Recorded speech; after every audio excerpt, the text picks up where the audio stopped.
RFI et France 24 présentent Mardi politique.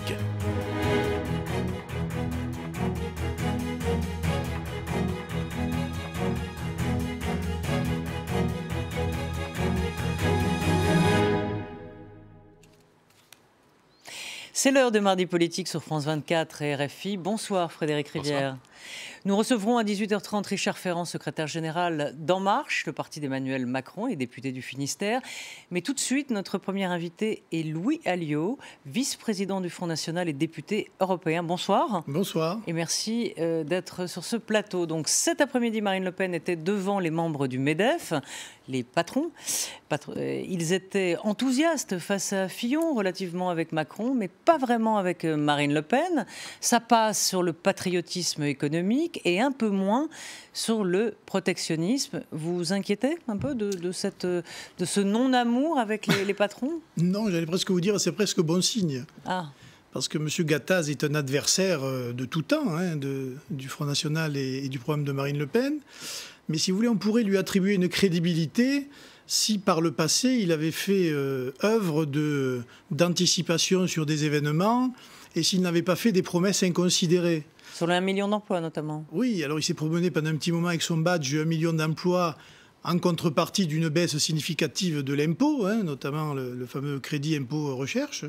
Et puis on s'est aperçu que les impôts ont beaucoup baissé pour les entreprises et que l'emploi n'a pas augmenté, que c'était un marché de dupes et que malheureusement la précarité s'est installée durablement dans notre pays. Donc le patronat a sûrement des idées, quelquefois bonnes, quelquefois mauvaises, mais moi je lui dénie le droit de donner des leçons à des personnalités comme Marine et un mouvement qui a une autre vision de la politique économique et une autre vision de la politique européenne. C'est pour ça que je trouve que le débat est plutôt utile, justement. Pour la première fois, il a eu lieu, puisque jusqu'à présent, le MEDEF ne voulait pas recevoir Marine Le Pen.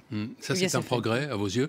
Mais cette difficulté, pour ne pas dire cette impossibilité de Marine Le Pen à séduire, à convaincre le monde de l'entreprise, est-ce que ça n'est pas quand même son talon d'Achille en quelque sorte ? Non, parce que quand vous dites le monde de l'entreprise, le MEDEF, c'est le monde de la grande entreprise. Oui, alors elle est utile. Mais elle pèse lourd économiquement dans le pays. Elle pèse lourd, mais ce qui pèse le plus lourd pour l'emploi, ce sont toutes les autres. 90%, je crois, de l'emploi en France est le fait des PME, PMI, artisans, commerçants. Et chez les PME, Marine Le Pen, elle parvient à convaincre ? Oui, justement, on a un fort électorat dans cette tranche. Chez les artisans, peut-être. Chez les artisans, même chez les PME, PMI.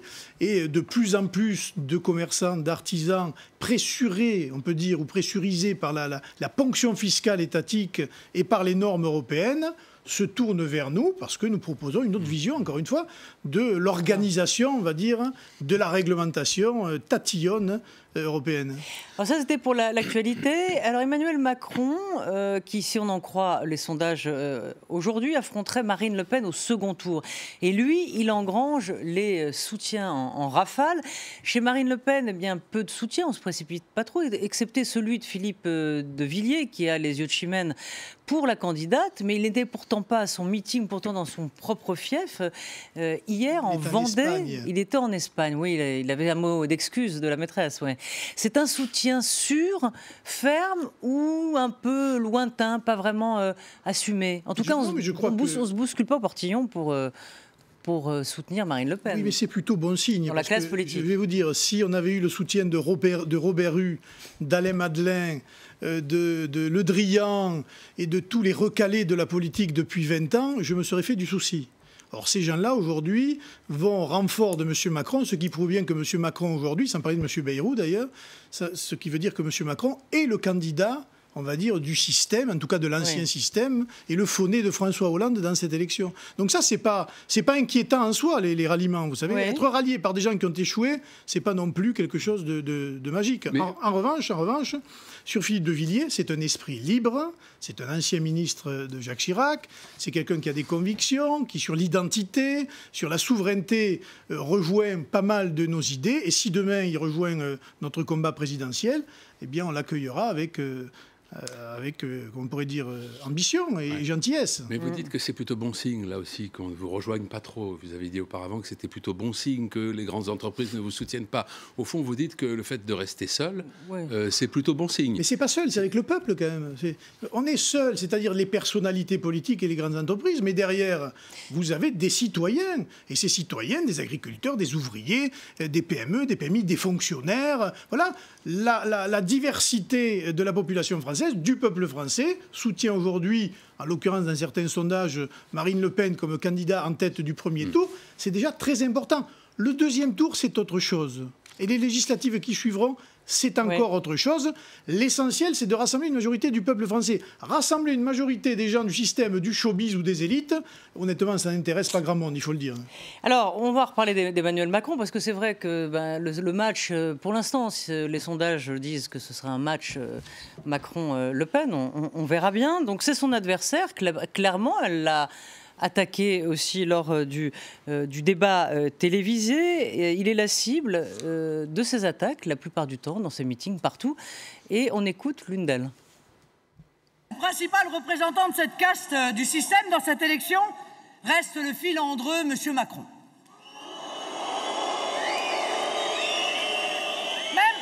Même s'il n'est pas toujours clair dans son expression, j'ai eu l'occasion de le souligner, c'est en quelque sorte le Jean-Claude Van Damme de la politique. Le Jean-Claude Van Damme de la politique. Alors, on a voulu vérifier si l'image, la comparaison était pertinente. On va vérifier ensemble. Je suis méfiant. I am aware de la méfiance. Et la méfiance, elle est méfiante. Alors, Loïo, vous trouvez que il y a une ressemblance, l'analogie est pertinente entre Jean-Claude Van Damme et Emmanuel Macron? Quand vous écoutez quelqu'un et que vous n'arrivez pas à comprendre ce qu'il raconte, c'est effectivement, on peut faire cette comparaison-là. Mais c'est vrai que M. Macron a un discours qui consiste à enfiler des perles depuis le début de la campagne sans savoir très exactement où il veut aller, comment il veut aller et qu'est-ce qu'il veut faire. La seule chose dont on sait qu'il fera, c'est qu'il s'inscrira dans la feuille de route de l'Europe de Bruxelles, celle que précisément les Français ont rejetée en 2005. Ça, c'est une certitude. Pour le reste, c'est un peu comme Fillon, hein. C'est moins de fonctionnaires, c'est l'ouverture des marchés à outrance, c'est la compétitivité internationale sans protectionnisme, c'est plus d'immigration. Et c'est une absence totale, j'allais dire, de clairvoyance sur le phénomène de l'islam radical dans notre pays, où manifestement ça ne l'intéresse pas. Vous êtes en train de dire que c'est le candidat rêvé, enfin l'adversaire rêvé pour Marine Le Pen aujourd'hui. Je ne dis pas que c'est un mauvais adversaire. Vous savez, je pense que ce serait deux... Mais faites gaffe parce que Van Damme, il est musclé. Hein, deux projets. Si vous en colle une... Vous savez, on verra bien ça. Vous savez, c'est pas toujours les plus musclés qui réussissent en la matière. Je vous signale, hein. Alors, justement, Emmanuel Macron aujourd'hui a fait une conférence de presse spécifiquement sur, puisqu'on lui reproche de savoir comment il gouvernerait et avec quelle majorité. Si on compare aujourd'hui avec Marine Le Pen, c'est cette même critique qui lui est faite, dans le fond. D'abord, avec qui elle gouverne, quel ministre, et deux, elle n'aura pas de majorité, ou peu. Et lui non plus. Il en aura même moins de majorité que Marine Le Pen. Il est en train d'investir, de faire mais ces candidats n'ont aucune réalité sur le terrain. Par exemple, moi, dans les Pyrénées-Orientales, il a comme représentant l'ancien député socialiste qui, lui, ne représente rien du tout. Mais... Donc, je veux dire, il est en train de recycler des vieux machins du Parti socialiste pour lui coller une étiquette. C'est qui les vieux machins? Des vieux députés, des députés anciens, auxquels il va coller une étiquette en marche et on verra bien le résultat. Donc, il ne peut pas faire du neuf avec du vieux. Et ça, évidemment, les électeurs vont le voir. L'argument d'Emmanuel Macron, c'est qu'il dit les Français ont toujours été cohérents. S'ils m'élisent président de la République, ils me donneront une majorité à l'Assemblée nationale. Alors, vous ne le croyez pas pour lui et pour Marine Le Pen. Vous pensez qu'en revanche, là, ça fonctionnerait? Ça fonctionne pour vous et pas pour lui. Je vais vous expliquer pourquoi. Parce que nous incarnons un changement radical. Si Marine Le Pen... lui aussi dit ça. Non, oui, mais lui, c'est pas vrai. Il a tous les anciens qui sont avec lui et il veut perpétuer le système précisément qui est en place aujourd'hui. Donc lui, il n'y aura aucun changement politique. Parce qu'il dit qu'il veut transformer. Non, mais il ne transformera rien puisqu'il s'inscrit dans le schéma de l'Europe de Bruxelles qui va lui dire ce qu'il faut faire et ce qu'il faut ne pas faire.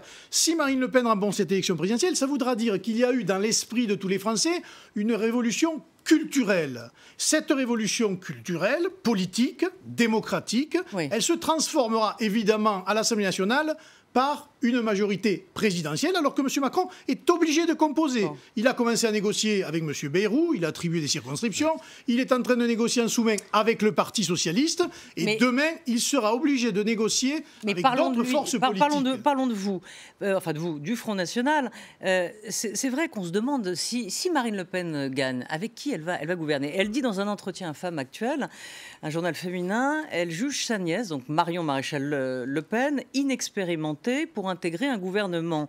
Elle dit alors. C'est pas tout à fait ça, mais enfin bon. Si, c'est ce qui est écrit, inexpérimenté. Il n'y avait pas les questions qui étaient posées. Ah ouais, non, mais attendez. Oui, d'accord, mais c'est très important justement pour le fameux interview. Mais peu importe.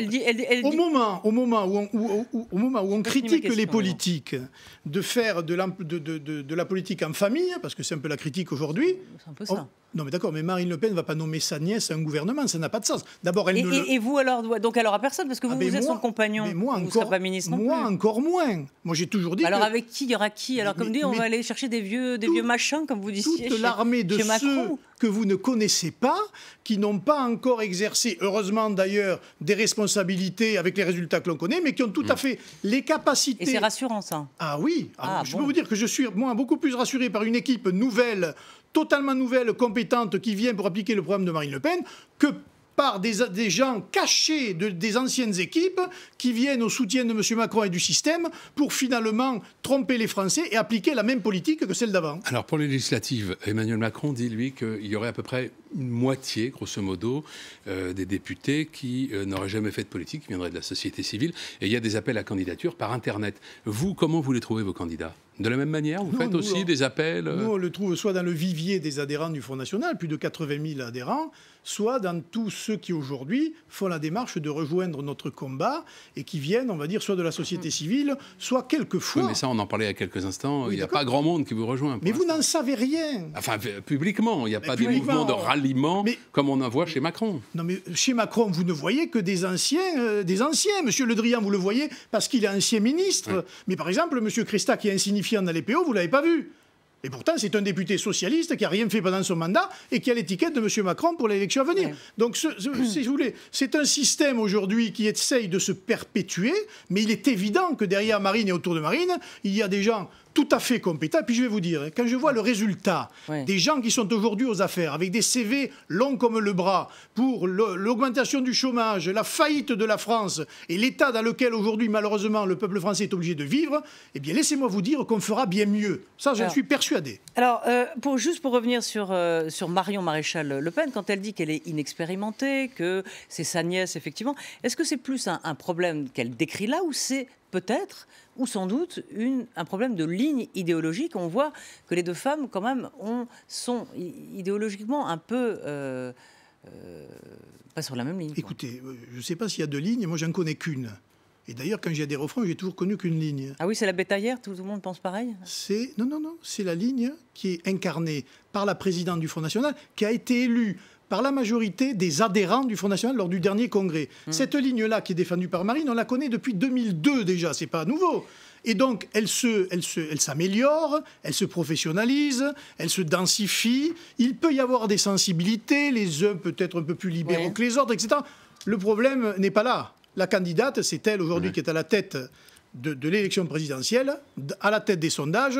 Et en tout cas, jusqu'à preuve du contraire, c'est vers Marine Le Pen que va l'ensemble, en tout cas, d'une large majorité des milieux patriotiques, nationaux et souverainistes. Elle dit aussi de sa nièce qu'elle la trouve un peu raide.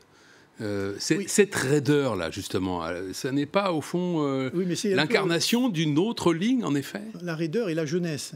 Il est évident ça ne va pas souvent de pair. Oui, mais en ce moment, mais je peux vous dire qu'en observant ce qui se passe dans notre pays, je peux vous dire que de plus en plus de jeunes sont de plus en plus, comment on pourrait dire, convaincus d'un changement radical qu'il faut pour notre pays. De plus en plus. Ils subissent l'insécurité sociale, ils subissent l'insécurité physique, ils subissent le communautarisme, les difficultés d'insertion, d'emploi. Et donc tout cela les incite à faire confiance à des candidats de rupture, pas des candidats pour perpétuer le système comme M. Macron ou Fillon, des candidats de rupture. C'est pour ça d'ailleurs que chez les jeunes, Marine Le Pen est largement devant les intentions de vote que M. Macron, par exemple. Alors, la photo de la semaine, c'est celle de Marine Le Pen avec Vladimir Poutine. Enfin, c'était plutôt la photo Vous auriez du pu en week-end. mettre deux. Pardon ? Vous auriez pu mettre deux photos. Deux photos. Parce que oui, la avec même les semaine, députés. la même semaine, il y a eu la photo avec le président Idriss Déby, président du Tchad en Afrique, et la photo avec M. Poutine. D'accord, oui, de deux grands démocrates. Mais c'est pas la question. Si le sujet c'est la démocratie, non mais attendez. Non mais je sais pas, vous faites de la pub. Si le sujet c'est la démocratie, il faut interdire à tous les parlementaires français d'aller en Chine, au Qatar, en Arabie Saoudite. Mais c'est pas deux intellectuels de centre-gauche, ces deux-là. Non mais c'est deux pays qui comptent l'un. Parce que dans l'équilibre du monde multipolaire, la Russie aujourd'hui lutte contre le terrorisme à notre bénéfice quand même un peu. Hein. Oui. Quant à M. Déby, il est le seul allié de la France dans cette région pour précisément lutter contre le terrorisme. Alors on ne va pas quand même claquer la porte à ces gens-là au prétexte qu'ils ne seraient pas démocrates et ouvrir les bras au Qatar, à l'Arabie Saoudite et à la Chine sous prétexte qu'ils seraient eux démocrates. Alors, donc, quand elle rencontre Vladimir Poutine, dans le fond, elle veut démontrer quoi, Marine Le Pen ? Et puis d'abord, est-ce que c'est la première fois qu'elle le voit, en fait ? C'est pas une démonstration, c'est une démarche diplomatique pour aborder des sujets sérieux. C'est une allégeance ? Mais pourquoi une allégeance ? Mais je sais pas, c'est une question. Elle va voir M. Poutine pour parler terrorisme. Si demain elle est présidente de la République, elle discutera avec M. Poutine, elle discutera avec M. Trump, elle discutera avec le président chinois. Mais c'est pas anodin aujourd'hui d'aller voir Poutine, personne Alors n'y va. dites-moi, quand M. Hamon, M. Fillon, M. Macron s'en vont voir Mme Merkel, il faut allégeance à l'Allemagne ? Non, pas forcément. Eh bien voilà, de la même manière, Marine Le Pen non plus. Non, mais dans l'image, il y avait quelque chose qui ressemblait comme à la volonté de recevoir un adoubement de la part d'un chef d'État très puissant de ce monde, ce qui est le cas, incontestablement, qu'on l'aime ou qu'on l'aime pas, de Vladimir Poutine. Il y avait quelque chose comme ça, comme une petite fille qui va recevoir l'adoubement d'un président extrêmement puissant. Non, c'est la reconnaissance par le chef d'un grand État dans le monde que le combat que nous menons est un combat qui compte et qui est reconnu, pas que d'ailleurs par M. Poutine, hein, d'autres chefs d'État s'intéressent évidemment à Marine Le Pen, au score qu'elle est en train de réaliser. Il a une préférence, Vladimir Poutine, il a une préférence dans l'élection présidentielle pour Marine Le Pen, d'après vous ? Je ne crois pas. J'avais même cru comprendre il y a encore quelques semaines que sa préférence allait vers M. Fillon. Ouais. Voilà. Ah bon ? Donc oui, bien sûr, M. Fillon a donné des conférences. Oui, avant qu'il ait donné des conférences à Moscou, et je crois que les réseaux pro-russes en France sont l'objet notamment de relations étroites avec l'UMP et les Républicains, et c'est même à l'Assemblée nationale, je crois qu'à l'initiative des Républicains, une motion de levée des sanctions a été votée par le Parlement français. Dernière question. En 2014, le Front National obtient un prêt auprès d'une banque russe de 9 millions d'euros. Quelques temps plus tard, Marine Le Pen affirme, c'était à la radio, que l'annexion de la Crimée par la Russie n'est pas illégale. Elle disait « Je ne dois rien à personne, je ne renvoie pas d'ascenseur ». Est-ce que c'est une forme de renvoi d'ascenseur ? Ben non, voilà, c'est deux choses totalement différentes. Si les banques françaises voulaient nous prêter, on emprunterait aux banques françaises.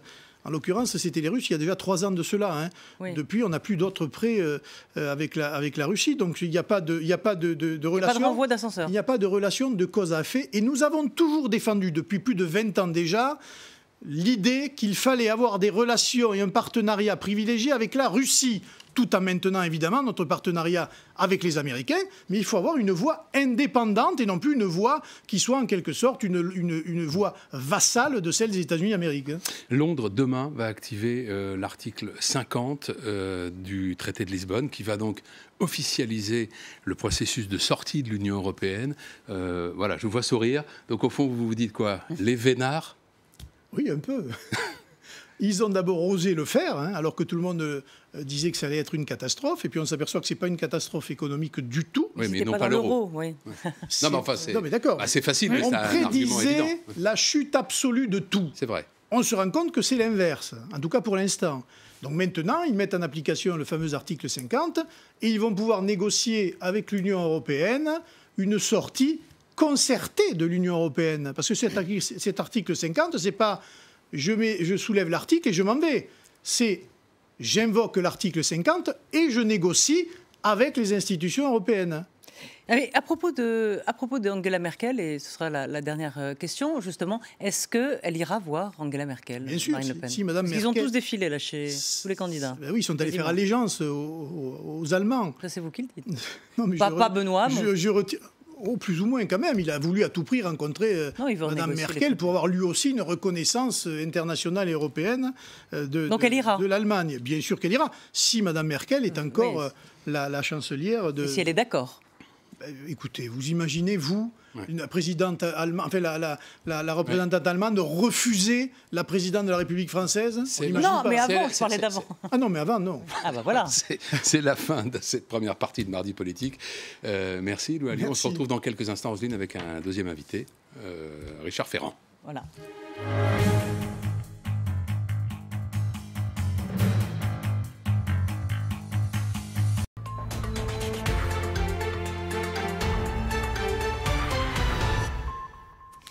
Bonjour à tous et bienvenue sur France 24. En Guyane, la situation n'est pas apaisée. Plus de 10 000 manifestants battent le pavé à Cayenne et à Saint-Laurent-du-Maroni pour le deuxième jour de la grève générale illimitée.